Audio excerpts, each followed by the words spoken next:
मैं आधी रात को एक छोटे से गांव के स्टेशन पर अपनी ट्रेन का इंतजार कर रहा था, जो कि 4 घंटे लेट थी। नवंबर की सर्द रात में एक 22 साल की लड़की तंग कपड़ों में और बिना दुपट्टे के अचानक मेरे सामने आ गई। साहब, एक सिगरेट मिलेगी? उसने बेचैनी से कहा। उसकी हालत देखकर मैं हैरान था। मैंने अपनी सिगरेट बुझाकर कहा, लड़की होकर सिगरेट पीती हो? उसने बेपरवाही से जवाब दिया, मैं पीती हूं साहब, मुझे कुछ चाहिए, सिगरेट दे दो या फिर। उसकी बात सुनकर मुझे गुस्सा आया और मैंने उसे जाने को कहा। तभी कुछ आवारा लड़के उसे रोशनी कहकर चिढ़ाने लगे। उसने भी उन्हें गालियां दी, जिससे मुझे अंदाजा हो गया कि वो कौन है। गालियां देने के बाद वो मेरी बेंच पर बैठ गई। उसने गुस्से में कहा, एक रात की मेरी कीमत 10,000 है। फिर उसने मुझसे माचिस मांगी, जो मैंने उसे नहीं दी। मैंने खुद सिगरेट जलाकर पी तो वो मुझसे मांगने लगी। मैंने उसे अनदेखा कर दिया। वो मेरे पास आकर बैठ गई और कहने लगी, ट्रेन को आने में अभी 3 घंटे हैं। क्या ख्याल है साहब, मैं तुम्हारा ये वक्त यादगार बना दूंगी। उसकी बात सुनकर मेरा खून खौल उठा। मैंने गुस्से से कहा, उठो और यहां से चली जाओ। उसने फिर से कहा, मुझे बहुत जरूरत है। मेरा पूरा बदन दर्द कर रहा है। वो अपनी बाजुओं को मसल रही थी। वैसे तो मैं 10,000 से कम नहीं लेती, लेकिन तुम्हें छूट दे दूंगी। मैं गुस्से से बोला, उठकर जा रही हो या नहीं? मेरी गुस्से से भरी आवाज सुनकर उसने कहा, ठीक है, 500 रुपए उधार दे दो, वापस कर दूंगी। मैंने पूछा, ताकि तुम नशा करो? उसने कहा, हां, और मैं तुम्हें दुआएं भी दूंगी। मैंने उसे पैसे देने से मना कर दिया। तभी दूर से ट्रेन का हॉर्न सुनाई दिया। मैंने फटाफट अपना बैग उठाया और ट्रेन में चढ़ गया। वो मेरी खिड़की के पास आकर खड़ी हो गई और कहने लगी, साहब, 500 रुपए दे दो ना, प्लीज। जान छुड़ाने के लिए मैंने 500 का नोट निकालकर उसे दे दिया। वो बहुत खुश हुई। मैंने सोचा कि अब मुझे यहां कभी नहीं आना पड़ेगा, क्योंकि मैं इस गांव से कोई ताल्लुक नहीं रखता था। मैं अपनी सीट पर लेट गया और मेरी आंखें बंद होते ही मुझे अपनी पत्नी मीरा का चेहरा याद आने लगा। सुबह 10 बजे मैं दिल्ली पहुंचा और अपने घर गया। मां तख्त पर बैठी थीं। मैंने उनके पैर छुए तो वो बोलीं, खुश रहे बेटा। उन्होंने मुझसे शाम को अपने कमरे में आने के लिए कहा, क्योंकि उन्हें मुझसे कुछ जरूरी बात करनी थी। मेरा दिल तेजी से धड़कने लगा, क्योंकि मैं जानता था कि वो क्या बात करेंगी। जब मैं अपने कमरे में गया तो मीरा रो रही थी। मैंने पूछा, तुम क्यों रो रही हो? वो बोली, आपकी मां के ताने सुनकर मेरा दम घुटने लगा है। उसने डिप्रेशन की दवाइयों की तरफ इशारा किया। आपकी मां की बातों ने मुझे मानसिक रूप से बीमार कर दिया है।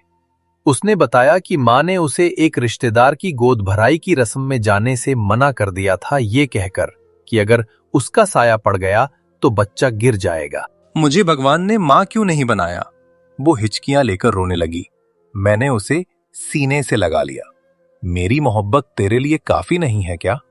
वो बोली, आपके लिए यह कहना आसान है, पर ताने तो मुझे झेलने पड़ते हैं। उसने मुझसे पूछा कि क्या मैं दूसरी शादी करूंगा? मैंने कहा, कभी नहीं। उसने कहा, आज मां ने साफ कह दिया है कि वो इन 2 दिनों में आपकी शादी का रिश्ता तय कर ही देंगी। मैंने उससे कहा, उन्हें कहने दो, और सोने चला गया। शादी के कुछ महीनों बाद मीरा गर्भवती हुई थी, लेकिन सीढ़ियों से गिर गई और डॉक्टर ने कह दिया कि अब वो कभी मां नहीं बन पाएगी। बस उसी दिन से मां ने उसका जीना हराम कर दिया था। उन्होंने हर जगह इलाज करवाया, लेकिन जब कोई उम्मीद नहीं बची तो उन्हें मेरी दूसरी शादी का ख्याल आया। मैं मां के सामने हाथ जोड़कर बोला, मां, मीरा के बारे में भी तो सोचो, उसके दिल पर क्या बीतेगी? वो बोली, उसे कोई फर्क नहीं पड़ता। पिछले 2 साल से मां ने हम दोनों का जीना मुश्किल कर रखा था। शाम को जब मैं मां के कमरे में गया तो उन्होंने वही पुरानी बात दोहराई, मैं तेरा रिश्ता गंगा की बेटी से तय कर चुकी हूं। मैंने कहा, मां, आपने मुझसे पूछे बिना ऐसा कैसे कर दिया? अगर इस बार तूने मना किया तो मेरा मरा हुआ मुंह देखेगा। वो रोने लगी। मैं जहर खा लूंगी। मैं अपनी मां की बात सुनकर कुछ नहीं कह पाया और अपने कमरे में वापस आ गया। मीरा हमारी बातें सुन चुकी थी और वो रो रही थी। मैं बहुत थक गया था और उसे अनदेखा करके सोफे पर लेट गया। रात को उसका ब्लड प्रेशर बहुत बढ़ गया और उसे अस्पताल ले जाना पड़ा। डॉक्टर ने कहा कि अगर और तनाव मिला तो नर्वस ब्रेकडाउन हो सकता है। जब मैं उसे घर लेकर आया तो मां गुस्से से बोली, अब क्या हो गया है तेरी बीवी को? शुरू हो गए इसके नए नखरे। अगर मर भी गई तो चिंता मत कर, मैं तेरा दूसरा विवाह करवा दूंगी। मैंने गुस्से में कहा, मां, मीरा गर्भवती है। ये सुनकर मां और मीरा दोनों हैरान रह गईं। मां का स्वभाव पूरी तरह बदल गया। उन्होंने मेरा माथा चूमा और मीरा को गले से लगा लिया। मीरा ने कमरे में आकर मुझसे पूछा, आपने ये झूठ क्यों बोला? मैंने कहा, और क्या करता? 15 दिन में मां मेरी शादी करवा देती और तुम इस दुख में टूट जाती। मैंने कहा कि मैं कोई रास्ता निकालता हूं। मैं मुंबई में रहकर काम करता था तो मैंने सोचा कि मैं मां से कहूंगा कि यहां के डॉक्टरों पर भरोसा नहीं है और मैं मीरा को इलाज के लिए मुंबई ले जाना चाहता हूं। मैंने सोचा कि रोशनी ही इसका एक रास्ता हो सकती है। वो पैसे लेकर काम करती है और पैसे लेकर मुझे बच्चा भी दे देगी। मैंने मीरा से बात की और उसे पूरी बात बताई। वो चौंक गई। आपका दिमाग खराब हो गया है क्या? आप उस तरह की औरत के पास जाएंगे? उसने पूछा। मैंने उसे समझाया, अगर मैं किसी इज्जतदार लड़की से शादी करता हूं तो तुम्हें सौतन झेलनी पड़ेगी और मैं नहीं चाहता कि तुम्हारे हिस्से में और दुख आए। वो पैसे लेगी, हमें बच्चा दे देगी और फिर हमेशा के लिए चली जाएगी। मीरा थोड़ी देर सोचने के बाद मान गई। मैं उसी गांव गया जहां रोशनी रहती थी। बहुत देर तक उसे ढूंढने के बाद मुझे वही लड़का मिला जो स्टेशन पर उसे चिढ़ा रहा था। मैंने उससे पूछा, रोशनी कहां है? उसने मुझे एक होटल के मैनेजर के पास भेजा। मैनेजर ने कहा कि रोशनी उस रात उपलब्ध नहीं है, कल आना। मैंने वहीं एक अजीब से होटल में कमरा ले लिया। कमरा बहुत गंदा था। मैंने मैनेजर से कहा कि जब रोशनी आए तो उसे मेरे कमरे में भेज देना। अगले दिन सुबह रोशनी मेरे कमरे के दरवाजे पर खड़ी थी। वो मुझे देखकर हैरान थी। उसने दुपट्टे से 500 का नोट निकाला और मुझे लौटा दिया। मुझे पता था तुम आओगे, उसने कहा। पैसे कोई नहीं छोड़ता। मैंने कहा कि मुझे उससे एक और बात करनी है। उसने कहा कि वो दिन में किसी से नहीं मिलती। मैंने कहा, मैं तुम्हें 15,000 रुपए दूंगा, बस रात को जल्दी आ जाना। उसकी आंखें चमक उठीं। सच में? तुम मुझे इतने पैसे दोगे? मैंने कहा, हां, इससे ज्यादा भी दे सकता हूं। वो शाम को 7 बजे आने के लिए मान गई। मैंने उस होटल को छोड़कर एक साफ सुथरे होटल में कमरा बुक करवाया। शाम को मैनेजर ने फोन किया, रोशनी आ गई है। मैं उसे लेने गया। वो मेरे साथ नए होटल में आकर बहुत खुश हुई। ये तो महल है, उसने कहा। उसने फ्रिज खोलकर बियर निकाली और सोफे पर बैठ गई। चलो आ जाओ जल्दी से, उसने कहा और बेड पर बैठ गई। मुझे ये सब बहुत अजीब लग रहा था। मैं सोफे पर बैठ गया और सोचा कि बात कैसे शुरू करूं। उसने मुझसे कहा, बत्ती जलाओगे या बंद करोगे? मैंने कहा, मैं तुमसे पहले बात करना चाहता हूं। उसने मुस्कुराकर कहा, अच्छा, मुझे देखकर घबरा गए क्या? मैंने उससे कहा, अगर मैं तुम्हारे साथ 1 साल रहना चाहूं तो? उसने कहा, 1 साल? ये तो बहुत ज्यादा है सेठ। मैंने कहा, असल में मुझे बच्चा चाहिए। वो हैरानी से मुझे देखने लगी। बच्चा चाहिए? देखो, मैं बच्चे पैदा नहीं करती। अगर तुम्हें बच्चा चाहिए तो किसी शरीफ औरत से जाकर शादी कर लो। मैंने कहा, मेरी बीवी है, उसे बच्चा नहीं हो सकता। मैं तुम्हें जितना चाहो पैसा दूंगा। वो सोच में पड़ गई। कितने पैसे दोगे? मैंने कहा, जितने तुम कहोगी। 5 लाख दोगे? उसने पूछा। इससे ज्यादा दूंगा, मैंने कहा। उसकी आंखें चमक उठीं। 10 से 15 लाख, जितने तुम्हें चाहिए। हां, मैंने कहा।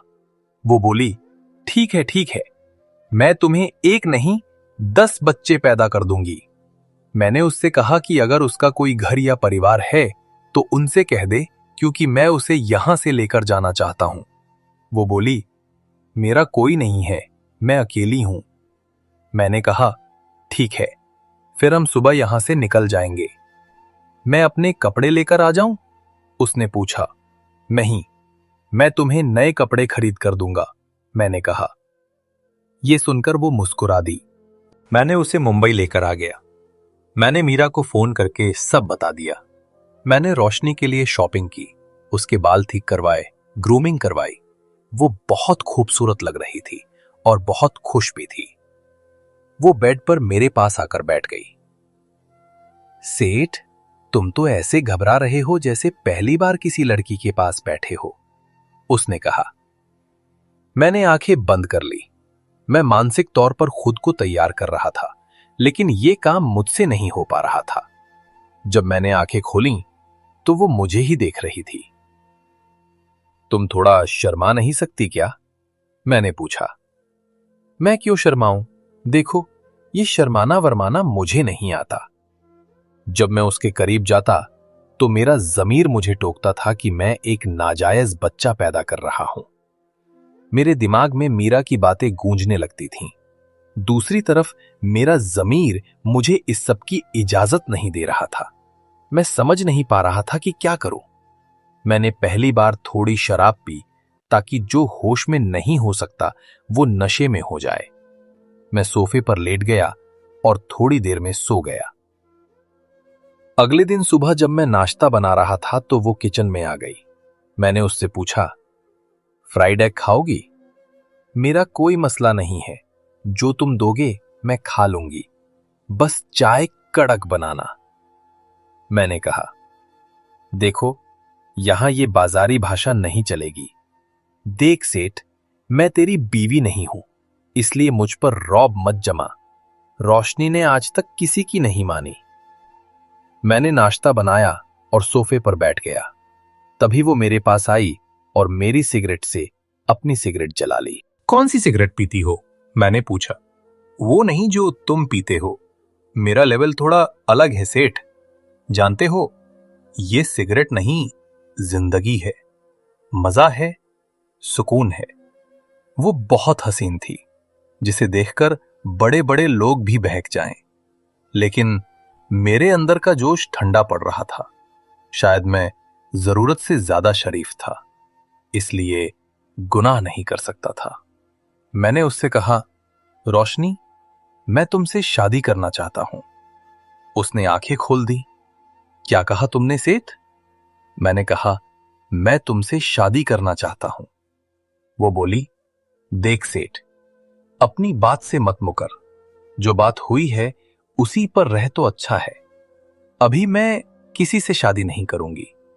मैंने कहा, देखो, मैं कल से कोशिश कर रहा हूं, लेकिन मैं तुम्हारे साथ तब तक कोई भी रिश्ता कायम नहीं कर सकता जब तक वो सही तरीके से ना हो जाए। मैं तुम्हें उसी वक्त तलाक दे दूंगा जब तुम मेरे बेटे को जन्म दोगी। ये मेरा तुमसे वादा है। देख, जो काम तुम मुझसे कह रहे हो वो बहुत मुश्किल है और ये शादी वादी का झंझट मुझसे नहीं होगा, रोशनी ने कहा। तुम्हें करना क्या है? कुछ भी नहीं, मैंने जवाब दिया। तुम अभी भी मेरे साथ हर तरह का रिश्ता बना सकती हो, लेकिन मैं गुनाह नहीं कर सकता। शादी कर लो, जैसे ही मेरा बच्चा होगा मैं तुम्हें छोड़ दूंगा। वो बोली, ठीक है, लेकिन अब मैं 20 लाख लूंगी। मैंने कहा, ठीक है, ले लेना। हमने शादी कर ली। पंडित जी के सामने भी वह उसी बाजारी भाषा में बात कर रही थी। शादी हो गई, लेकिन जब मैं रात को कमरे में आया तो बेचैन था। जैसे ही मैंने उसके बाजू पर हाथ रखा, उसने झटके से मेरा हाथ हटा दिया। यहां मेरे गहरे जख्म है, हाथ मत लगाओ। मैंने पूछा, क्या हुआ है तुम्हें? छोड़ो ना साहब, हम जैसी औरतों के पूरे वजूद में तुम्हें ऐसे ही जख्मों के निशान मिलेंगे, उसने कहा। मर्दों की हैवानियत और हमारी मजबूरी का सबूत हमारे शरीर से मिल जाता है। मैंने उसका बाजू पकड़ा और आस्तीन ऊपर की। कंधे से नीचे एक बहुत गहरा जख्म था। ये क्या है? मैंने पूछा। कोई जानवर बहुत जोर से दांत गड़ा गया था, उसने कहा। पैसे ज्यादा नहीं थे, इसलिए अभी तक जख्म भरा नहीं है। वो मुस्कुरा रही थी, लेकिन उसका घाव देखकर मेरा दिल कांप उठा। मैंने पूछा, दवाई की पर्ची है?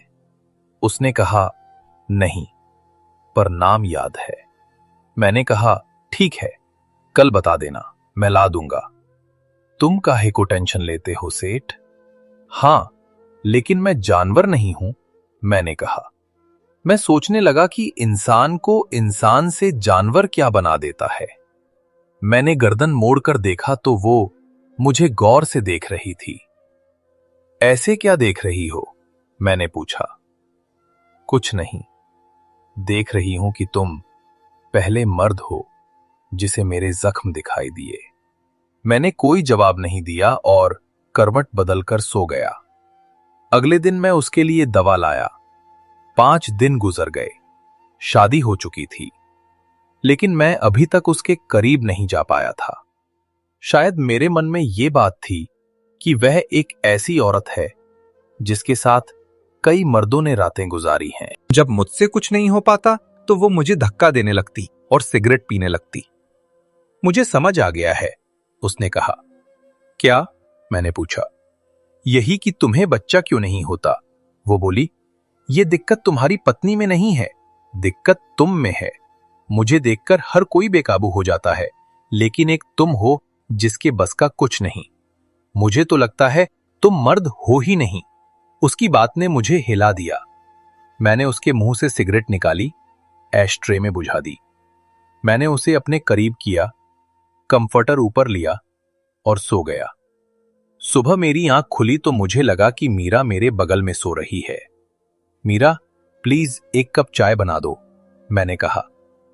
अर्जुन, मुझे चाय बनानी नहीं आती और मैं रोशनी हूं। यह सुनते ही मेरी आंखें खुल गईं और मैं उससे दूर हट गया। सॉरी, मुझे लगा मीरा। मैं बाथरूम में चला गया।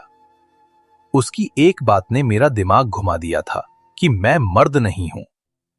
गुस्से में आकर मैंने नाश्ता बनाया। जब वो बाहर आई तो मैं उसे बड़ी मोहब्बत से देखता रहा, फिर नजरें फेर ली। मुझे एक अजीब सा एहसास घेर गया। मैंने मीरा को फोन किया और पूछा, तुम्हें कब लेने आऊं? वो बोली, अर्जुन, जब वो लड़की गर्भवती हो जाए तो मुझे आकर ले जाना। उसका लहजा बहुत भारी था। मैं इतनी हिम्मत नहीं रखती कि तुम्हें किसी और के साथ देख सकूं, इसलिए मुझे शहर लाने के बाद तुम उस लड़की के पास मत जाना। ठीक है, मैंने कहा। अब मैं सारा वक्त रोशनी के साथ बिताने लगा। मैंने उसे कई बार समझाया कि वो अपनी बाजारी जुबान छोड़ दे, लेकिन वो मानती नहीं थी। एक बार मैंने उसे सख्ती से डांटा। आज के बाद मैं तुम्हारी जुबान से ये बातें नहीं सुनना चाहता। तमीज से बात किया करो। मैं तुम्हारी बीवी नहीं हूं, ज्यादा रौब मत दिखाओ। फिलहाल तुम मेरी बीवी हो, मैंने कहा। मैं तुम पर सख्ती करूंगा। मैंने उसका बाजू पकड़ा और गुस्से से उसकी आंखों में देखने लगा। कोशिश नहीं करनी, तुम खुद को बदलोगी। जब भी वो पुरानी जुबान में बात करने लगती, मैं उसे रोक देता। 1 महीना गुजर गया। उसकी तबीयत खराब रहने लगी। पहली बार जब उसे मतली हुई तो मेरा दिल घबरा गया। मैं उसे डॉक्टर के पास ले गया। मुझे अपने कानों पर यकीन नहीं हो रहा था कि मैं ये भी सुन सकता हूं कि मैं बाप बनने वाला हूं। डॉक्टर ने कहा, अपनी बीवी का बहुत ख्याल रखना। मैं बहुत खुश था। ये खुशखबरी मैंने मीरा को वोटाई। वो भी बहुत खुश हुई। जब मैंने रोशनी के सामने फोन बंद किया, वो बोली, साहब, मुझे डर लग रहा है। किस चीज से? मैंने पूछा। ये सब जो हुआ है।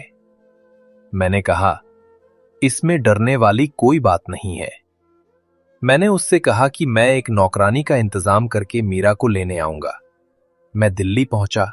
मां बोली, इस बार तुम 1 महीने बाद आए हो। मैंने मां से कहा कि मुंबई में मेरा काम बहुत बढ़ गया है, इसलिए मैं मीरा को अपने साथ मुंबई ले जाना चाहता हूं। मां के माथे पर बल पड़ गए। वो नहीं जाएगी। मां, मैंने मुंबई में एक बहुत अच्छी महिला डॉक्टर से बात की है। इस बार मैं कोई रिस्क नहीं लेना चाहता। मैंने मां को डराया कि अगर इस बार एहतियात नहीं की तो बुरा हो सकता है। मां मेरी बात सुनकर चुप हो गईं। ठीक है, ले जाओ उसे। कुछ दिनों में ही मैं मीरा को लेकर मुंबई आ गया। वो चुपचाप सी थी। तुम बातें क्यों नहीं कर रही? मैंने पूछा। कुछ वक्त लगेगा मुझे, उसने कहा। जैसे ही हम अंदर आए, मैंने रोशनी से कहा, ये मेरी बीवी है, मीरा। मीरा ने मुश्किल से अपने चेहरे पर हल्की मुस्कान लाई और रोशनी के पास जाकर उसे अपने साथ लगा लिया। वह बड़ी हैरानी से मुझे देख रही थी।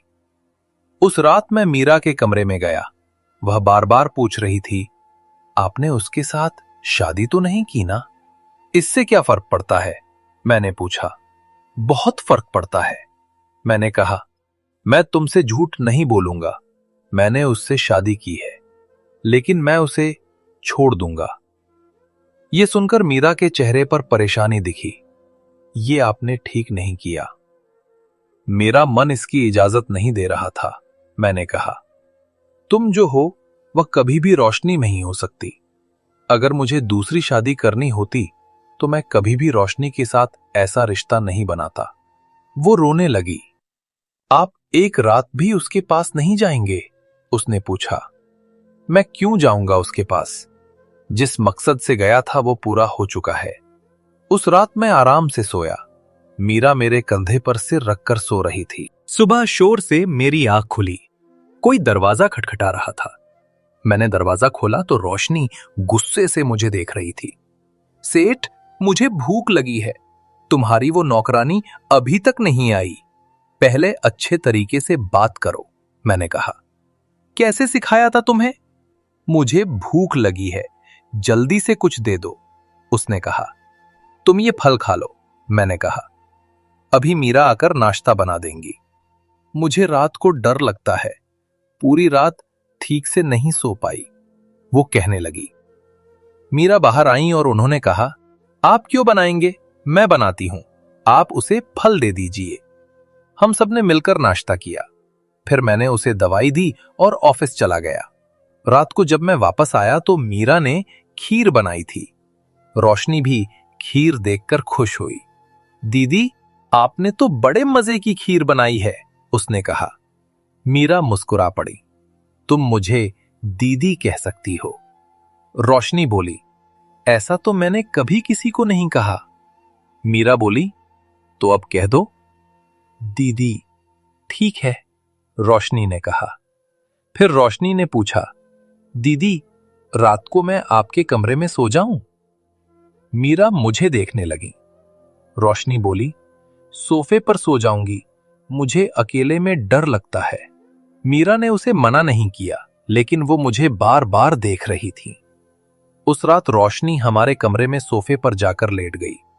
मुझे लगा उसे सच में डर लगता है, लेकिन ऐसा नहीं था।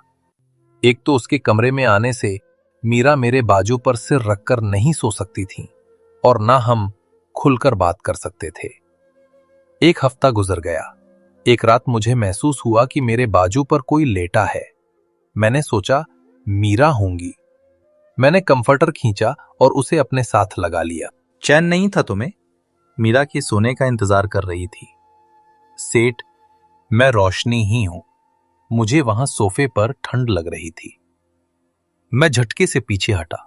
ये तुम क्या कर रही हो? पागल तो नहीं हो गई? रोशनी ने धीरे से कहा। क्यों? मैं तुम्हारे साथ नहीं सो सकती?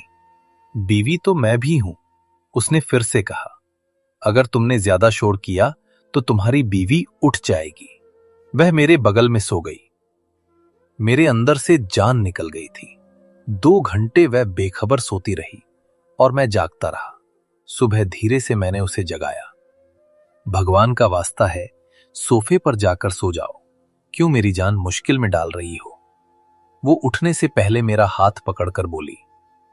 सुकून भरी नींद देने के लिए बहुत बहुत शुक्रिया। सुबह रोशनी बहुत खुश थी। मीरा ने पूछा, अब तो तुम्हें डर नहीं लगता? नहीं दीदी, अब नहीं लगता। रात को तो मुझे बड़ी अच्छी नींद आई। मैंने कहा, ऐसी जुबान जाहिल और मवाली किस्म के लड़के बोलते हैं। मीरा बोली, ठीक है, मैं सिखा दूंगी उसे। आप क्यों इतना चिढ़ रहे हैं? रात को मैंने रोशनी से कहा कि वह अपने कमरे में जाकर सोए, क्योंकि मुझे अपनी बीवी के साथ वक्त गुजारना है। रोशनी का चेहरा बुझ गया। वो तुरंत उठकर चली गई। मीरा बोली, अर्जुन, आपके अंदर जरा भी शर्म है? मैं बेचैन था। अगले दिन सुबह मीरा रोशनी के कमरे में गई और भागती हुई मेरे कमरे में आई। अर्जुन, जल्दी आओ। मैं उसके कमरे में गया। पूरा कमरा धुएं से भरा हुआ था। ऐश ट्रे सिगरेट से भरी हुई थी। ये क्या किया है तुमने? मैंने पूछा। तुम्हें मैंने मना किया था। सिगरेट मेरे बच्चे के लिए नुकसानदेह है। मुझे नींद नहीं आ रही थी, इसलिए सिगरेट पी। उसने कहा, आइंदा भी पिएगी? अगर तुम्हारी हरकतों की वजह से मेरे बच्चे को कोई नुकसान पहुंचा तो याद रखना, मुझसे बुरा कोई नहीं होगा। मैं पिएगी, मरता है तो मर जाए तुम्हारा बच्चा। उसकी बात सुनकर मेरा दिमाग घूम गया। मैंने उसकी बाजू पकड़ा। क्या कहा तुमने? मेरा लहजा इतना ऊंचा था कि मीरा घबरा गई। छोड़ो मुझे सेठ, तुम्हारा सारा पैसा मैं वापस करूंगी। मुझे नहीं पैदा करना तुम्हारा बच्चा। मैं उसे दोनों बाजुओं से पकड़ा और अपने करीब किया। दोबारा ये लफ्ज तुम्हारी जुबान से निकला तो मुझसे बुरा कोई नहीं होगा। मीरा परेशान हो उठी। भगवान के लिए अर्जुन, क्या कर रहे हो? मैंने कहा, इसे समझा रहा हूं। अब तुम इसे खुद समझा दो। मैं इसे छोड़ूंगा नहीं। अगर मेरे बच्चे को कुछ भी हुआ ना, भगवान की कसम, ये मुझसे नहीं बच पाएगी। छोड़ो अर्जुन उसे, चलो नाश्ता करो। मीरा ने कहा, मुझे कुछ नहीं खाना। मैंने जवाब दिया। उसे मेडिसिन दी है तुमने? हां, खिला दी। मैंने उसे बहुत प्यार से समझाया है, आइंदा नहीं करेगी। उन्होंने कहा। लेकिन मेरा गुस्सा कम नहीं हो रहा था। रात को मुझे नींद नहीं आ रही थी। जब मीरा सो गई तो मैं रोशनी के कमरे में आ गया। वो जाग रही थी और रो रही थी। मुझे देखकर उसने अपना मुंह फेर लिया। सेठ, शराफत से मेरे कमरे से बाहर निकल जा, उसने कहा। अपनी बीवी को वक्त दो। मुझे तुम्हारी शक्ल भी नहीं देखनी। मैं उसके पास सोफे पर बैठ गया। रो क्यों रही हो? तुम्हें क्या तकलीफ है? तुम जाओ, जाकर अपनी बीवी को गले लगाओ। तो तुम मेरे गले लगना चाहती हो? मैंने पूछा। मेरी बात सुनकर उसने मुझे घूर कर देखा। रोशनी इतनी भी गिरी पड़ी नहीं है। उस दिन गलती हो गई थी मुझसे, जो खुद को तुम्हारी बीवी समझकर तुम्हारे पास आ गई। मुझे लगा तुम मुझसे भी अपनी बीवी जैसी मोहब्बत करोगे। तुम तो आम मर्द निकले। उसने सिगरेट उठाई, मैंने छीन ली। एक तो जरूर पीऊंगी। अर्जुन, देख, मेरा दिमाग बहुत गर्म है। मेरे साथ ज्यादा शानपंती करेगा तो मैं भाग जाऊंगी और मेरे साथ तुम्हारा बच्चा भी जाएगा। आई एम सॉरी, मैंने कहा। मैं तुम्हें माफ नहीं करूंगी, वो रोते हुए बोली। तुम्हारा सारा पैसा तुम्हें वापस कर दूंगी। कैसे वापस करोगी? मैंने पूछा। उनमें से आधे पैसों की तो तुम सिगरेट पी चुकी हो, कमा के दे दूंगी। मैंने हिम्मत के लिए उसका हाथ पकड़ा तो उसने बुरी तरह से झटका दिया। तुम बहुत बुरे हो। वो हिचकियों से रोने लगी। मैंने उसे अपने साथ लगाया।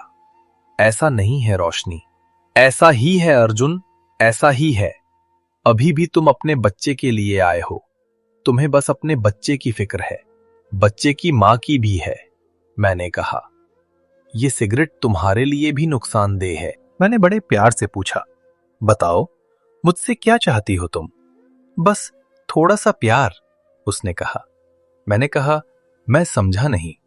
मैं इस रिश्ते को जीना चाहती हूं, उसने कहा, बस चंद महीने के लिए। उसकी आंखों में कुछ ऐसा था जो मैं समझ नहीं पा रहा था।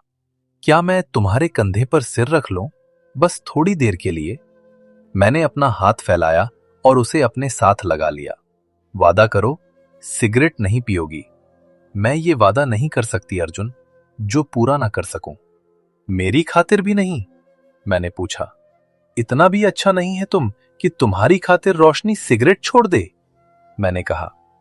अगर तुम्हारे दिल में मेरे लिए जरा सी भी मोहब्बत है रोशनी, तो आज के बाद तुम सिगरेट नहीं पियोगी। मैं पीऊंगी। मोहब्बत होगी तो नहीं पीऊंगी। रोशनी को सब कुछ हो सकता है अर्जुन, पर किसी से मोहब्बत नहीं हो सकती। मैंने उसका सिर सहलाया। कुछ ही देर में वो गहरी नींद में सो चुकी थी। मैंने उसे गोद में भरा और बेड पर लेटा दिया। मैंने उसकी अलमारी खोली तो मेरा दिमाग चकरा गया। 2 खाने सिगरेट से भरे हुए थे। मैंने सारी सिगरेट निकाली, जलाई और उस पर पानी डालकर बहा दिया। अगले दिन जब मैं ऑफिस से आया तो मीरा बेहद परेशान थी। अर्जुन, उसे क्या हुआ है? बहुत चिल्ला रही थी, तुम्हें गालियां दे रही थी, कह रही थी उस कमबख्त ने मेरी सिगरेट पता नहीं कहां छिपाई है, मेरा बदन टूट रहा है। अब कहां है वो? मैंने पूछा। मैंने उसे कमरे में बंद कर दिया है। ये किचन देखो, सारे बर्तन तोड़ चुकी है। किचन में वाकई कांच के बर्तन टूटे पड़े थे। तुम्हें तो कहीं चोट नहीं आई? मैंने पूछा। नहीं, मैं ठीक हूं, लेकिन वो ठीक नहीं है। मेरे ख्याल से तुम्हें उसे किसी अच्छे डॉक्टर को दिखाना चाहिए। किसी न किसी तरह उसके नशे की आदत को खत्म करना चाहिए। मैंने गहरी सांस ली। उसने कुछ खाया है? एक निवाला तक नहीं लिया। मैं खाना लेकर रोशनी के कमरे में चला गया। कमरे की हर चीज तहस नहस थी। वो जमीन के एक कोने पर बैठी रो रही थी। अर्जुन, मेरी सिगरेट कहां है? मैंने चुपचाप खाने की प्लेट बेड पर रखी। मैं उसके पास घुटनों के बल बैठ गया। सिगरेट चाहिए तुम्हें? हां अर्जुन, सिगरेट चाहिए। मेरा बदन टूट रहा है। मैंने उसे बेड पर बिठाया और अपने हाथ से निवाला बनाकर उसके मुंह के पास किया। सिगरेट पीनी है तो पहले खाना खाओ। तुम खाना खाओगी तो मैं तुम्हें सिगरेट दूंगा। वो कहने लगी, तुम सच कह रहे हो अर्जुन? तुम सिगरेट दोगे मुझे? हां, दूंगा। उसने खाना खाया। मैंने उसे दवाई खिलाई और बाहर आकर कमरा साफ किया। रात को मैंने मीरा से कहा, अगर तुम इजाजत दो तो मैं रोशनी के पास चला जाऊं। उसे नशे की तलब होगी तो वो फिर से तोड़फोड़ करने की कोशिश करेगी, और अब कमरे में तोड़ने के लिए कुछ भी नहीं है, तो कहीं वो खुद को मारना ना शुरू कर दे। मीरा का चेहरा बुझ गया था। अर्जुन, आप बच्चे के लिए सब कुछ कह रहे हैं ना? हां, जाहिर है, और किसके लिए करूंगा? ठीक है, ये कड़वा घूंट भी पी लेती हूं। मैं रोशनी के कमरे में आया। वो मेरी ही राह देख रही थी। अर्जुन, सिगरेट दो। नहीं है मेरे पास, मैंने कल रात सब जला दिए थे। वो बेहद परेशान हो गई, मेरा गिरेबान पकड़ लिया। मुझे मौत नहीं चाहिए। तुम्हें पता है कितनी महंगी आई थी। पैसे मैं तुम्हें दे दूंगा, लेकिन सिगरेट नहीं पीने दूंगा। इससे अच्छा था मैं तुमसे शादी ही ना करता, तुम्हारे बच्चे को ना पैदा करता। मैं नहीं रह सकती नशे के बगैर। मैंने कहा, तुम्हारी परेशानी बस ये है कि तुमने मर्द का सिर्फ एक रूप देखा है, हैवानियत का। तुमने खुद को नशे का आदी बना दिया ताकि वो तुम्हारे वजूद को खत्म करता रहे और तुम्हें फर्क ना पड़े। तो और क्या करती साहब, करना पड़ता है। मैं भी नहीं करना चाहती थी। मर्द का घिनौना रूप मैंने होश संभालते देखा था। वो अपने बाप की कहानी सुनाने लगी, जो जुआरी था और उसकी मां को मारता था। एक दिन उसने उसकी मां को इतना मारा कि वो मर गई। उसके बाद उसका बाप उसकी इज्जत का सौदा करने लगा। इसीलिए मैंने बाप की सिगरेट पीनी शुरू कर दी। 15 साल की उम्र से पी रही हूं सेठ, इसीलिए ये जहर नहीं छोड़ती। मुझे उस पर बहुत तरस आ रहा था। कल मैं तुम्हें डॉक्टर के पास लेकर जाऊंगा, तुम्हारा इलाज भी कराऊंगा, ठीक हो जाओगी तुम। क्या करोगे मुझे ठीक करके? बच्चा पैदा कराओगे, फिर मुझे छोड़ दोगे। मुझे तुम्हारा ख्याल है, मैंने कहा। मेरा ख्याल क्यों है? पता नहीं, लेकिन तुम मुझे अब अच्छी लगने लगी हो। मेरा जी चाहता है कि तुम ठीक हो जाओ। पहली बार मैंने अपने दिल की बात उससे कही थी। वो बोली, सेठ सिगरेट दे दे, वरना नींद नहीं आएगी। नींद की गारंटी मैं तुम्हें देता हूं, सिगरेट ना पीने का वादा तुम कर लो। मैं उसके बगल में लेट गया। तुम मुझसे मोहब्बत करने लगी हो ना? हां, करती हूं, क्योंकि तुमने मेरे साथ वैसा सलूक नहीं किया जैसे बाकी के मर्द करते हैं। तुम पास आते हो तो डर नहीं लगता, बल्कि अच्छा लगता है। उस दिन मुझे बड़े सुकून की नींद आई थी, जिस दिन तुम्हारे बाजू पर सिर रखकर सोई थी। तुम भी बीवी हो, मैंने कहा। उस रात मैंने उसे सिर्फ मोहब्बत से सुला दिया था। पहली बार उसकी नजदीकी से मुझे घिन का एहसास नहीं हुआ था। वो अच्छी लगने लगी थी, एक बेबस लड़की थी। मेरा जी चाहने लगा कि उसका हर जख्म अपनी मोहब्बत से भर दूं। अब वो बदलने लगी थी। 5 महीने बाद जब मैंने उसका अल्ट्रासाउंड करवाया तो पता चला जुड़वा बच्चे हैं। ये सुनकर मीरा बेहद खुश थी। वो उसका और ज्यादा ख्याल रखने लगी। 7 महीने में उसके पांव सूज गए, चलने फिरने में भी मुश्किल होती थी।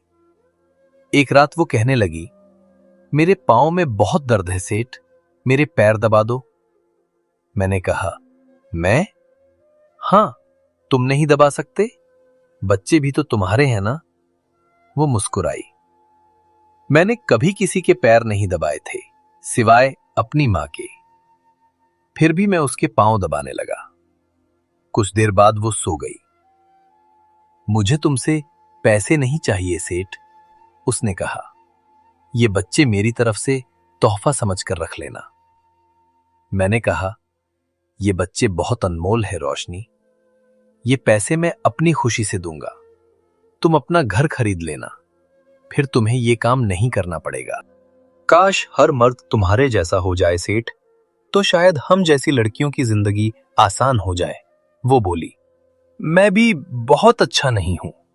ये तुम मेरे दिल से पूछो सेठ, तुम कितने अच्छे हो। तुम्हें पता है, मैं जानती नहीं थी मोहब्बत क्या होती है, लेकिन तुमने मुझे इस जज्बे का एहसास दिलाया है। मेरे दिल में तुम्हारी मोहब्बत हमेशा रहेगी। फिर कहने लगी, बच्चे होने के बाद मुझे तलाक दे देना सेठ, फिर मैं चली जाऊंगी। मेरे दिल को झटका लगा। मैंने कहा, जाने की बातें मत करो, मैं मीरा को समझा लूंगा। नहीं सेठ, मैं तुम्हारे साथ नहीं रहूंगी। तुम्हारी बीवी ने बहुत कुछ सहा है, वो सौतन बर्दाश्त नहीं करेंगी। उसकी आंखें नम थीं, वो बातें करते करते सो चुकी थी। मैं नहीं सो पाया। मैं कुछ देर तक उसका चेहरा देखता रहा। मेरा दिल अब बदल चुका था। मैं मीरा के बारे में सोचने लगा, जिन्होंने सालों साल मेरी मां की बातें सही थीं। मैं अपने कमरे में आया। वो जाग रही थी। सोए नहीं आप? मैंने कहा। तुम भी तो नहीं सोए? वो बच्चों की खरीदारी के बारे में बात करने लगी। मैं रोशनी के बारे में सोच रहा था। क्या उसे उसी गंदी दलदल में धकेल दूं? मीरा कहने लगी, मुझे इसी बात का डर था। अर्जुन, तुम्हारी मर्जी के बगैर मैं कोई फैसला नहीं करूंगी, मैंने कहा। लेकिन खुद को एक बार उसकी जगह पर रखकर सोचो। बजाय समझने के वो रोने लगी। अर्जुन, कब तक मुझसे इम्तिहान लेते रहे? मैं ये इम्तिहान नहीं दे सकती। मैं नहीं डाल रहा तुम्हें किसी इम्तिहान में। प्लीज रोना बंद करो। आप उसके कमरे में मत जाया करें। ठीक है, नहीं जाऊंगा। वक्त आगे बढ़ा। रोशनी ऑपरेशन थिएटर में थी। मैं और मीरा बाहर परेशान खड़े थे जब नर्स ने 2 नन्हे मुन्ने बच्चे हमारी गोद में डाल दिए, एक बेटा और एक बेटी। मैंने पूछा, मेरी बीवी तो ठीक है ना? हाँ हाँ, वो ठीक है। 3 दिन उसे अस्पताल में ही रहना था। घर आने के बाद दोनों बच्चे मीरा के पास ही थे। मैंने रोशनी से कहा कि मैं मीरा को छोड़कर कुछ दिनों में लौट आऊंगा। अर्जुन, मुझे आजाद करके जाना। मैं आकर बात करूंगा तुमसे। नहीं, मुझे अभी फैसला चाहिए। मुझे बटा हुआ इंसान नहीं चाहिए। उसने अपनी ख्वाहिश बताई कि वह अपने गांव में घर खरीदेगी और सिलाई सेंटर बनाएगी ताकि और कोई रोशनी ना बने। मैंने उसकी ख्वाहिश पूरी कर दी। फिर पलटकर उसे नहीं देखा, लेकिन वह याद जरूर आती थी। बेटे के गाल पर वैसा ही डिंपल पड़ता था और बेटी उसी की तरह खूबसूरत थी। 5 साल बाद जब मैं बच्चों के साथ मनाली गया तो मेरी नजर एक हंसती मुस्कुराती लड़की पर पड़ी। वह रोशनी थी। उसके साथ एक शख्स भी था और एक बच्चा भी। मीरा ने कहा, अर्जुन, चलो उससे मिलकर आते हैं। तुम जाओ, मैं नहीं जाऊंगा। मैं वहां नहीं रुका। मैं नहीं चाहता था कि वह मुझे देखे और अतीत को याद करे। उसका वक्त अच्छा गुजर रहा था। मीरा वापस आ गई। रोशनी बहुत खुश है। उसने शादी कर ली है। उसका एक बेटा भी है। वह कह रही थी, अर्जुन को मेरा सलाम कहना। उसी की वजह से रोशनी आज इज्जत की जिंदगी जी रही है। मैंने भी इन 5 सालों में ऐसे सेंटर बना लिए थे जहां मजबूर औरतों को इज्जत की जिंदगी मिलती थी। दोस्तों, ये कहानी हमें बताती है कि कैसे मानवता, करुणा और सम्मान किसी की भी जिंदगी बदल सकता है। हर इंसान को दूसरा मौका मिलना चाहिए और प्यार सिर्फ एक एहसास नहीं बल्कि एक जिम्मेदारी भी है। उम्मीद है दोस्तों, ये कहानी आपके दिल को छू गई होगी। तो चलिए दोस्तों, बढ़ते हैं एक और नई कहानी की ओर। कहानी बहुत ही दिलचस्प है। उससे पहले वीडियो को लाइक करके चैनल को सब्सक्राइब कर लीजिए प्लीज। एक समय की बात है।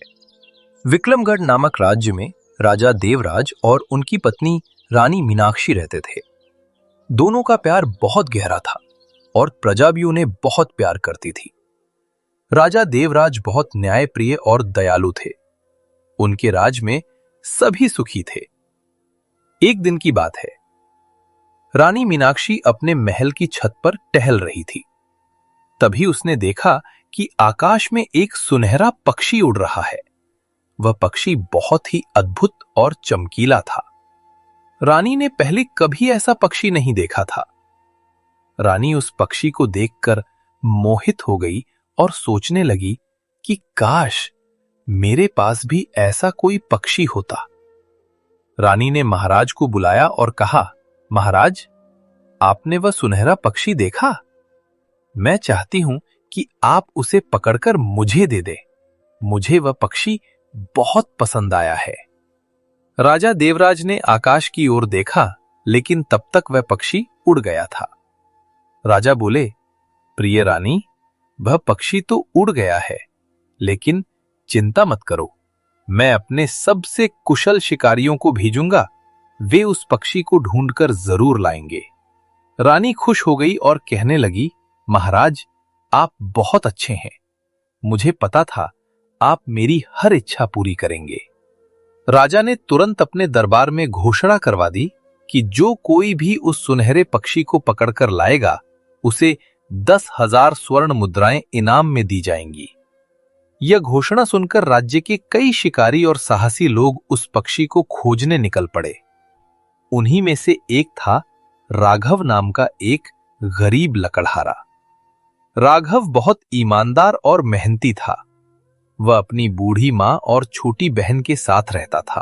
राघव ने सोचा कि अगर मुझे वो इनाम मिल गया तो मैं अपनी मां का इलाज करवा सकूंगा और अपनी बहन की शादी भी कर सकूंगा।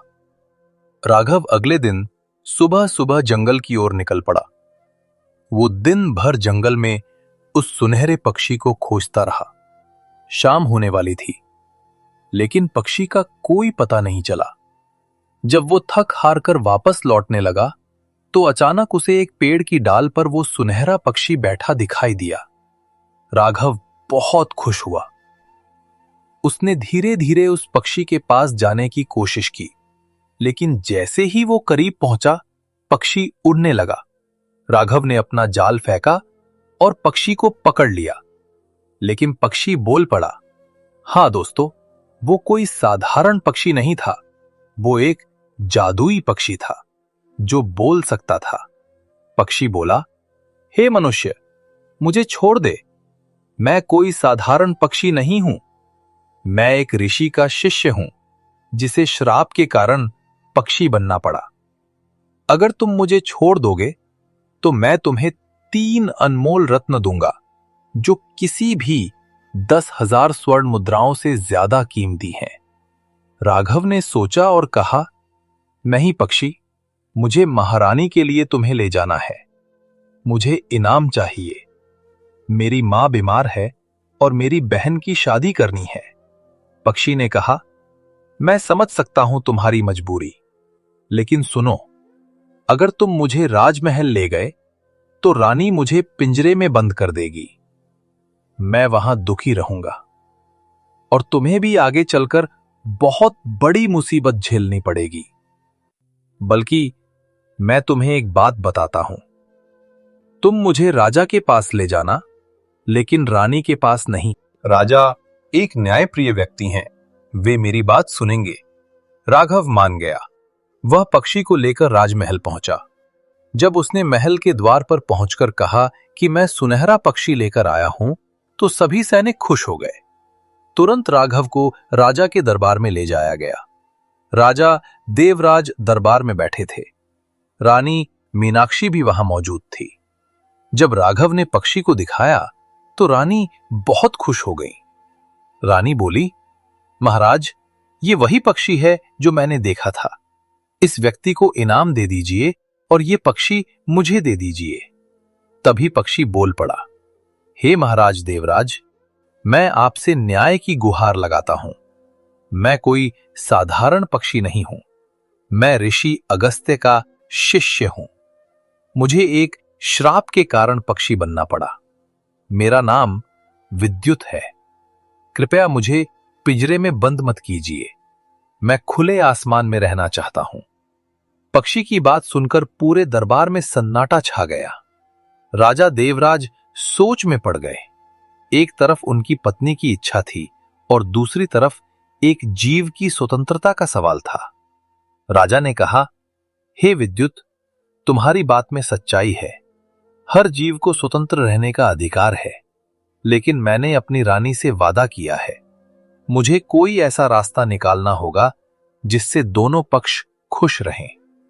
रानी मीनाक्षी गुस्से से बोली, महाराज, आप क्या कह रही हैं? ये तो सिर्फ एक पक्षी है, इसे पिंजरे में रखने में क्या बुराई है? मैंने ये पक्षी मांगा है और मुझे ये चाहिए। राजा ने कहा, रानी, धैर्य रखो, मैं एक उपाय सोचता हूं।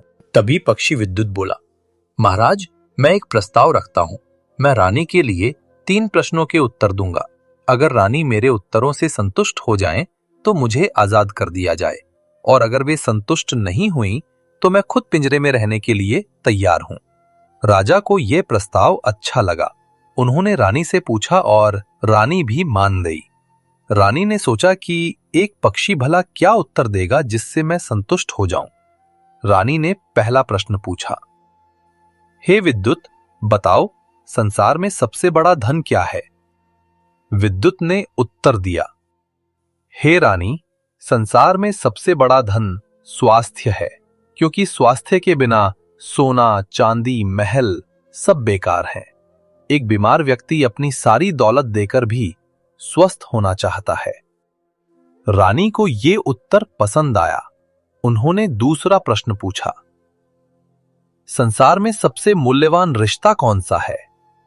विद्युत बोला, हे रानी, संसार में सबसे मूल्यवान रिश्ता विश्वास का है, चाहे वो पति पत्नी के बीच हो, मित्रों के बीच हो या राजा और प्रजा के बीच। विश्वास के बिना कोई भी रिश्ता टिक नहीं सकता। रानी मीनाक्षी को यह उत्तर भी अच्छा लगा। अब उन्होंने तीसरा और आखिरी प्रश्न पूछा, बताओ, एक राजा को अपनी प्रजा के लिए सबसे पहले क्या करना चाहिए? विद्युत ने कहा, हे रानी, एक राजा को सबसे पहले अपनी प्रजा की स्वतंत्रता और खुशी का ध्यान रखना चाहिए। जो राजा अपनी प्रजा को खुश रखता है वही सच्चा राजा है। और यही बात हर जीव पर लागू होती है। हर जीव को स्वतंत्र रहने का अधिकार है। रानी मीनाक्षी विद्युत के उत्तरों से बहुत प्रभावित हुई। उन्होंने राजा से कहा, महाराज, इस पक्षी के उत्तर बहुत ज्ञानवर्धक हैं। मैं इसे पिंजरे में बंद नहीं करना चाहती। यह स्वतंत्र रहने योग्य है। इसे आजाद कर दीजिए। राजा देवराज बहुत खुश हुए। उन्होंने विद्युत को आजाद कर दिया। विद्युत उड़ने से पहले बोला, हे राजन और रानी, आपकी दयालुता और न्याय के लिए मैं आपका आभारी हूं। मैं आपको आशीर्वाद देता हूं कि आपका राज हमेशा फलता फूलता रहे। यह कहकर विद्युत उड़ गया। राजा ने राघव को 10,000 स्वर्ण मुद्राएं इनाम में दी और उसे सम्मानित किया। कुछ महीने बीत गए। राज में सब कुछ ठीक चल रहा था। लेकिन एक दिन एक साधु राजमहल आया। वह साधु बहुत ही रहस्यमयी था। उसने दरबार में आकर कहा, हे राजन, मैं दूर देश से आया हूं।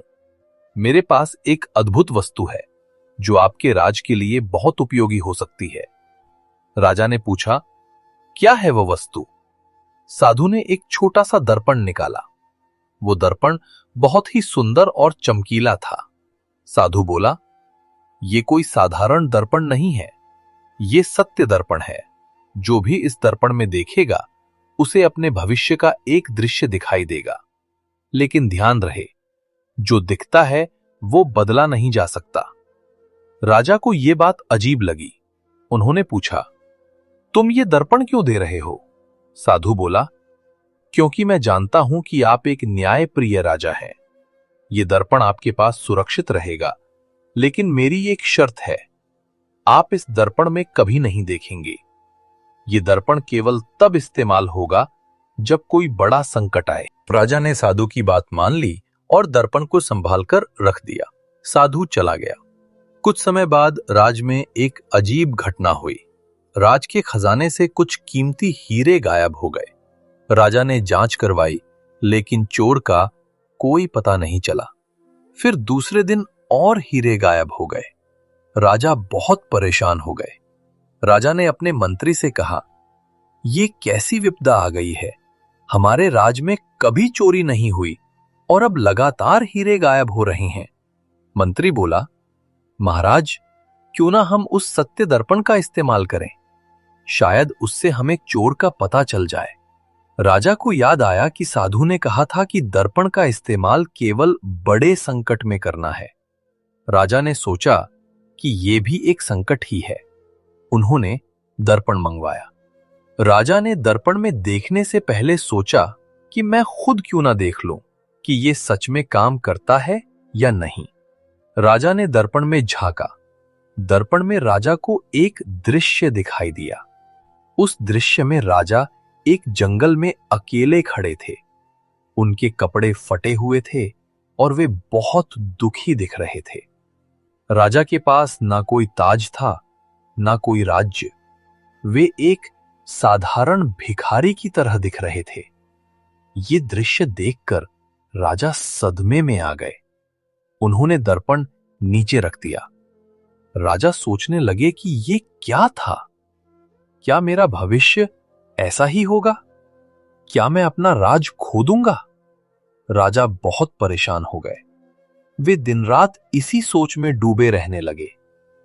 रानी मीनाक्षी ने जब राजा की ये हालत देखी तो उन्होंने पूछा, महाराज, आप इतने परेशान क्यों हैं? क्या बात है? राजा ने पहले तो कुछ नहीं बताया, लेकिन जब रानी ने बहुत जिद की तो राजा ने सारी बात बता दी। रानी ने दर्पण में देखा तो उन्हें भी एक दृश्य दिखा। उस दृश्य में रानी एक साधारण घर में खाना बना रही थी। ना कोई नौकर था, ना कोई दासी। रानी भी सदमे में आ गई। दोनों बहुत डर गए। उन्होंने सोचा कि क्या सच में उनका राज खत्म हो जाएगा? वे क्या करें? इस बीच राज में चोरी का सिलसिला जारी रहा। अब तो प्रजा भी परेशान होने लगी। लोग कहने लगे कि राजा कुछ नहीं कर पा रहे हैं। एक दिन राजा के दरबार में एक बूढ़ा आदमी आया। उसने कहा, महाराज, मैं जानता हूं कि चोर कौन है। राजा चौंक गए। पूछा, कौन है वो चोर? बूढ़ा आदमी बोला, महाराज, वो चोर आपके ही राज का एक अधिकारी है। उसका नाम है दुर्जन। वो रात को खजाने में जाता है और हीरे चुराता है। मैंने उसे अपनी आंखों से देखा है। राजा ने तुरंत दुर्जन को बुलवाया। जब दुर्जन आया तो राजा ने उससे पूछा, दुर्जन, क्या तुम खजाने से हीरे चुरा रहे हो?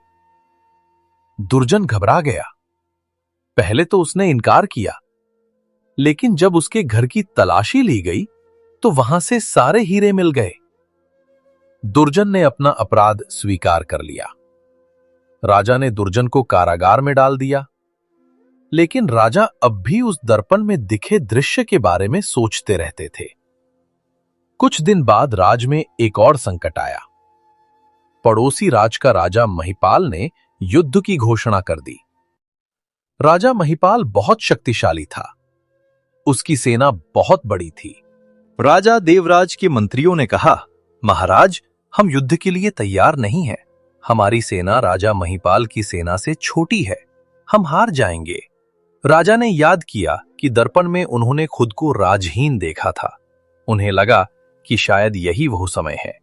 शायद इस युद्ध में वे अपना राज खो देंगे। राजा बहुत निराश हो गए। उन्होंने सोचा कि अगर हार तय है तो युद्ध क्यों करें? क्यों ना हम राजा महिपाल के सामने समर्पण कर दें? लेकिन रानी मीनाक्षी ने राजा को रोका। रानी बोली, महाराज, आप हार मान रहे हैं? ये आप जैसा नहीं है। आप हमेशा एक योद्धा रही हैं। उस दर्पण ने आपको डरा दिया है। लेकिन याद रखिए, भविष्य हमारे हाथ में है। हम अपने कर्मों से भविष्य बदल सकते हैं। राजा ने कहा, लेकिन रानी, दर्पण में तो स्पष्ट दिख रहा था कि मैं अपना राज खो दूंगा। रानी बोली, तो क्या हुआ? क्या आप बिना लड़े हार मानेंगे? नहीं महाराज, हमें युद्ध करना चाहिए। हमें अपनी पूरी ताकत से लड़ना चाहिए। फिर जो होगा देखा जाएगा। रानी की बात से राजा में नया जोश आया। राजा ने अपनी सेना को तैयार करने का आदेश दिया। उन्होंने पड़ोसी मित्र राज्यों से भी सहायता मांगी। युद्ध का दिन आ गया। दोनों सेनाएं आमने सामने खड़ी थीं। राजा देवराज अपनी सेना के सामने खड़े थे। उन्होंने अपने सैनिकों से कहा, हे वीर योद्धाओं, आज हम अपने राज की रक्षा के लिए लड़ेंगे। हम अपनी प्रजा की रक्षा के लिए लड़ेंगे। भले ही हम संख्या में कम हैं, लेकिन हमारा साहस और हमारा विश्वास हमें जीत दिलाएगा। युद्ध शुरू हो गया। दोनों तरफ से तीर बरसने लगे। तलवारों की झनकार होने लगी। राजा देवराज बहुत वीरता से लड़ रहे थे। उनकी सेना भी पूरी ताकत से लड़ रही थी। युद्ध कई घंटे चला। दोनों तरफ से कई सैनिक घायल हुए, लेकिन राजा देवराज की सेना पीछे नहीं हट रही थी। तभी एक अद्भुत घटना हुई। आकाश में बादल छा गए और तेज बारिश होने लगी। राजा महिपाल की सेना के पास भारी हथियार और बड़े रथ थे। बारिश में कीचड़ हो गया और उनके रथ कीचड़ में फंस गए।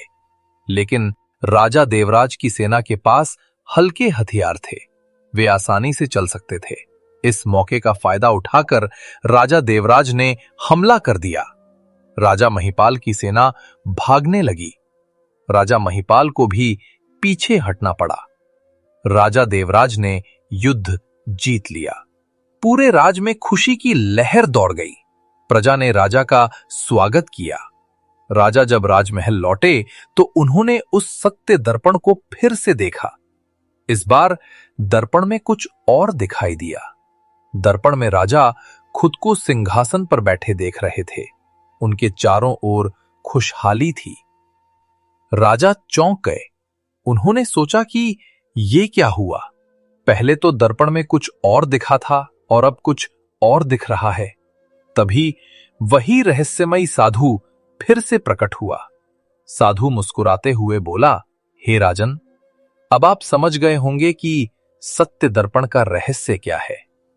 राजा बोले, नहीं महात्मा, मैं नहीं समझा, कृपया आप बताएं। साधु ने कहा, हे राजन, यह दर्पण आपको वो दिखाता है जो आपके मन में है। जब आप डरे हुए थे तो दर्पण ने आपको आपके डर को दिखाया। आपने सोचा कि आप राज हार जाएंगे तो दर्पण ने वही दिखाया।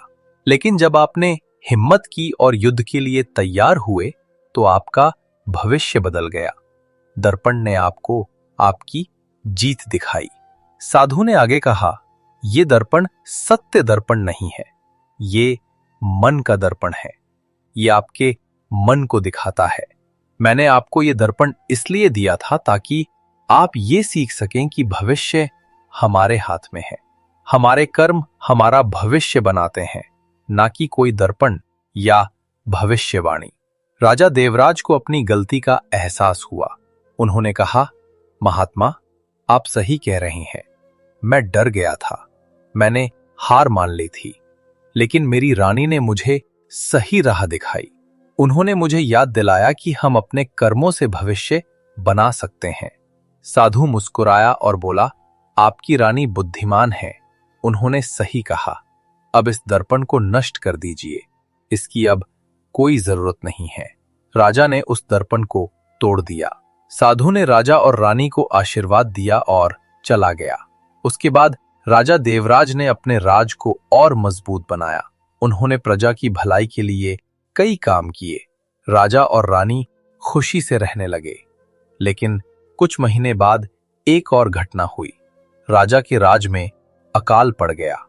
बारिश नहीं हो रही थी, फसलें सूख रही थीं, प्रजा परेशान हो गई। राजा ने अपने मंत्रियों से सलाह ली। मंत्रियों ने कहा, महाराज, हमें पड़ोसी राज से अनाज मंगाना होगा, लेकिन उसके लिए हमें भारी कीमत चुकानी होगी। राजा ने कहा, कोई बात नहीं, प्रजा की भलाई के लिए मैं कुछ भी करने को तैयार हूं, आप अनाज मंगवाइए। लेकिन पड़ोसी राज के राजा ने अनाज देने से मना कर दिया। उसने कहा, मैं अनाज तभी दूंगा जब राजा देवराज मेरी बेटी से शादी करेंगे। ये बात सुनकर राजा देवराज और रानी मीनाक्षी दोनों सदमे में आ गए।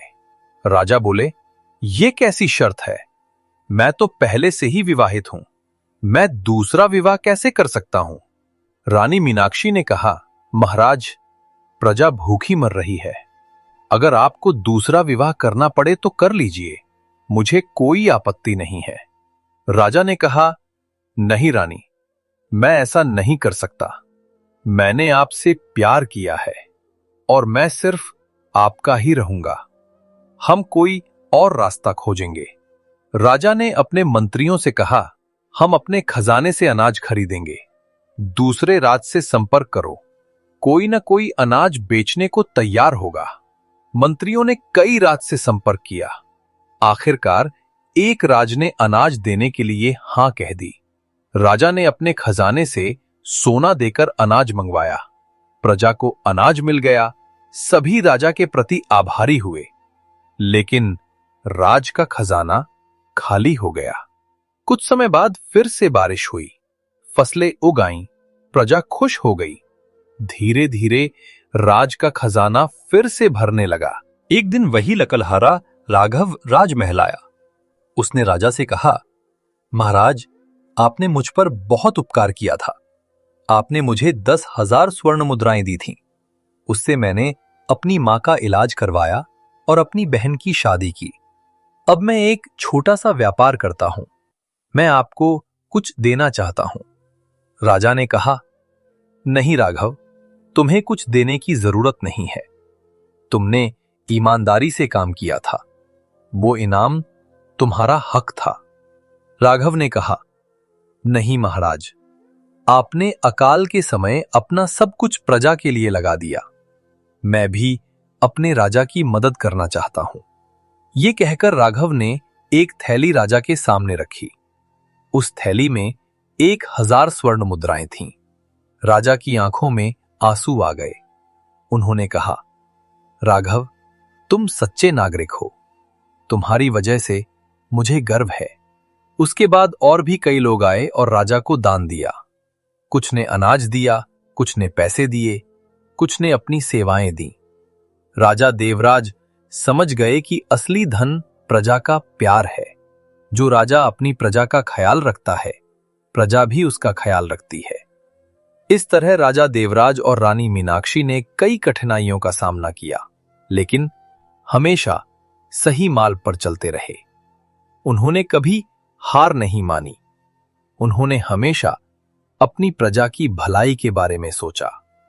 कुछ साल बाद एक दिन वही सुनहरा पक्षी विद्युत फिर से राजमहल आया।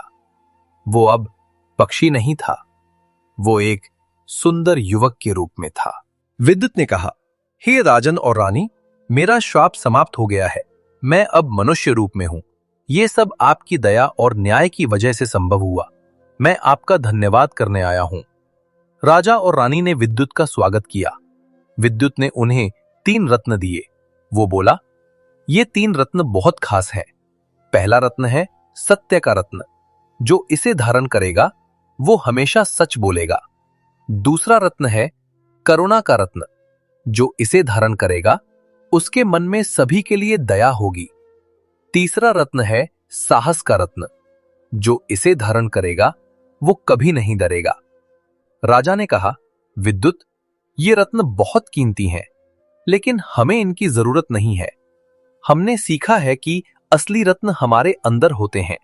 सत्य, करुणा और साहस हमें अपने भीतर विकसित करने होते हैं। विद्युत मुस्कुराया। उसने कहा, आप सही कह रहे हैं महाराज। आपने सच्ची बुद्धिमानी हासिल कर ली है। फिर भी ये रत्न आप रख लीजिए। इन्हें आप अपनी प्रजा की भलाई के लिए इस्तेमाल कर सकते हैं। राजा ने रत्न स्वीकार कर लिए। उन्होंने उन रत्नों को राज के खजाने में रख दिया और उन्हें केवल विशेष अवसरों पर ही इस्तेमाल करने का निर्णय लिया। इसके बाद राजा देवराज का राज और भी समृद्ध हो गया। प्रजा खुश थी, चारों ओर शांति थी। राजा और रानी ने एक बेटे को जन्म दिया। उन्होंने उसका नाम सत्यवीर रखा। जब सत्यवीर बड़ा हुआ तो राजा ने उसे राज करने की सभी बातें सिखाईं। राजा ने कहा, बेटे, याद रखना कि एक अच्छा राजा वही होता है जो अपनी प्रजा का ख्याल रखता है। धन, शक्ति और प्रसिद्धि से ज्यादा महत्वपूर्ण है प्रजा का प्यार और विश्वास। सत्यवीर ने अपने पिता की हर बात ध्यान से सुनी। वो भी एक अच्छा राजकुमार बना। एक दिन राजा देवराज बूढ़े हो गए। उन्होंने सोचा कि अब समय आ गया है कि मैं अपने बेटे को राज सौंप दूं। राजा ने दरबार में घोषणा की, मैं अब बूढ़ा हो गया हूं। अब मेरा बेटा सत्यवीर इस राज का राजा बनेगा। मुझे पूरा विश्वास है कि वो एक अच्छा राजा बनेगा। पूरी प्रजा ने राजा की घोषणा का स्वागत किया। सत्यवीर को राज का नया राजा बना दिया गया। राजा देवराज और रानी मीनाक्षी अब आराम से अपना समय बिताने लगे। वे अक्सर मंदिर जाते और प्रजा से मिलते। एक दिन राजा और रानी बगीचे में टहल रहे थे। तभी उन्होंने देखा कि एक कबूतरों का जोड़ा पेड़ पर बैठा है। ये देखकर दोनों को वो पुरानी घटना याद आ गई जब उन्होंने कबूतरों को लेकर बहस की थी। राजा हंसते हुए बोले, रानी, क्या तुम्हें याद है वो दिन जब हमने इन पक्षियों को लेकर बहस की थी? रानी भी हंसने लगी, बोली, हां महाराज, वो दिन मुझे अच्छी तरह याद है। उस दिन हमारी जिंदगी बदल गई थी। राजा बोले, हां, लेकिन देखो हम फिर से साथ हैं। हमने कई कठिनाइयों का सामना किया, लेकिन हम हमेशा साथ रहे। रानी ने कहा, यह सब भगवान की कृपा है महाराज, और ये भी कि हमने कभी हार नहीं मानी। दोनों खुशी से बगीचे में टहलने लगे। उनका राज समृद्ध था। उनका बेटा एक अच्छा राजा था। प्रजा खुश थी। यही तो जीवन का असली सुख है। दोस्तों, ये कहानी हमें सिखाती है कि जीवन में कई कठिनाइयां आएंगी, लेकिन अगर हम सच्चाई, ईमानदारी और हिम्मत के साथ चलें तो हम हर मुश्किल को पार कर सकते हैं। राजा और रानी ने कभी हार नहीं मानी और अंत में वे खुशी से रहे। इसलिए हमें भी अपनी जिंदगी में कभी हार नहीं माननी चाहिए। हमें हमेशा अच्छे कर्म करने चाहिए, हमें दूसरों की मदद करनी चाहिए और सबसे महत्वपूर्ण बात, हमें अपने प्रियजनों के साथ हमेशा खड़े रहना चाहिए। अगर ये कहानी आपको पसंद आई हो तो लाइक और शेयर जरूर करें और ऐसे ही नई नई कहानियों के लिए इस चैनल को सब्सक्राइब कर लीजिए। वीडियो के अंत में स्क्रीन पर हमने 2 और कहानी लगाई है। अगर आपके पास समय है तो उन्हें भी जरूर सुनिएगा, बहुत मजा आएगा। हर कहानी में एक नई सीख है, एक नया संदेश है। मिलते हैं अगली कहानी में एक नए किरदार के साथ, एक नई सीख के साथ। तब तक के लिए अपना और अपनों का ख्याल रखिएगा। खुश रहिए, स्वस्थ रहिए, अपने बड़ों का सम्मान करिएगा, छोटों से प्यार करिएगा। याद रखिए, जिंदगी में प्यार और मेहनत सबसे बड़ी चीज है। अमीरी गरीबी आती जाती रहती है, लेकिन अच्छे कर्म हमेशा साथ रहते हैं। धन्यवाद दोस्तों, आपका दिन शुभ हो।